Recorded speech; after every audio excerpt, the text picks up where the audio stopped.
Cenex offers turnkey solutions for retailers looking for an easy end-to-end solution.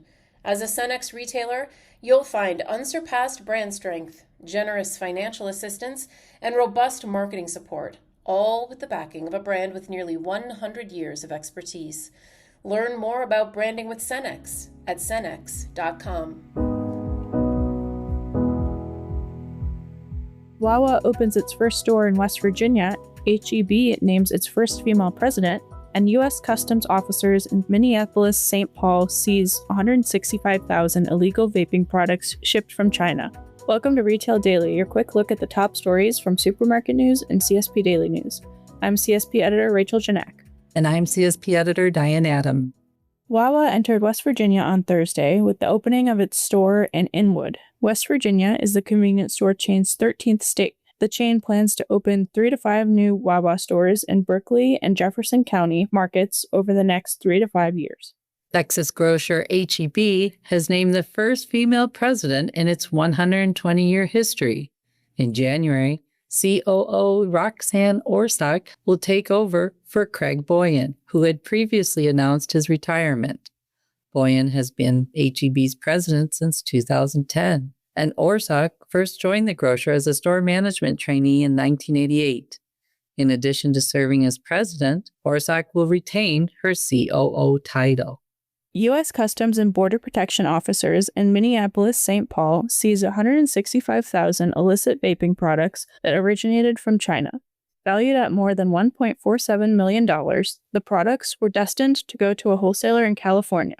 In total, CBP officers seized 90,000 illicit electronic nicotine delivery system products and 75,000 refilled cartridges. Quick Trip is continuing to grow in the metropolitan Houston market. It has 2 new stores in Katy, Texas, and 1 in Houston. Quick Trip recently opened its 300th location in Texas, and the convenience store retailer is developing 10 more Houston area locations, scheduled to open by the end of 2026. A June cyber attack cost United Natural Foods about 5% of its sales in the fourth quarter.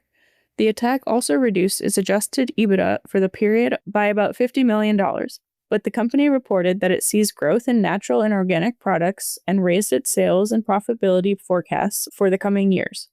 Several convenience store chains are in the midst of fall flavor coffee programs. 7-Eleven, Rutter's, Foxtrot, Sheetz, Pilot, and E.G. America all have offerings that include pumpkin flavors.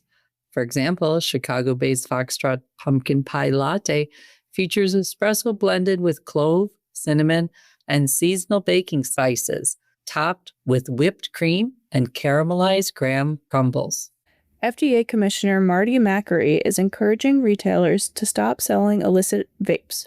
As part of the FDA's broader strategy to combat the crisis of youth vaping, the agency on Tuesday launched an initiative to increase voluntary compliance from retailers, including vape shops, convenience stores, and gas stations. To help retailers with compliance, the FDA is mailing materials to more than 300,000 retailers nationwide containing a list of products that can be legally marketed in the United States, information from the agency's searchable tobacco product database, and new tobacco retailer education materials. And that will do it for today's episode of Retail Daily. Subscribe on Apple Podcasts, Spotify, and more for your daily dose of retail news. For more on these stories, visit CSP Daily News and Supermarket News. I'm Rachel Janak. And I'm Diane Adam. Have a great day. Cenex offers turnkey solutions for retailers looking for an easy end-to-end solution. As a Cenex retailer, you'll find unsurpassed brand strength, generous financial assistance, and robust marketing support, all with the backing of a brand with nearly 100 years of expertise. Learn more about branding with Cenex at cenex.com.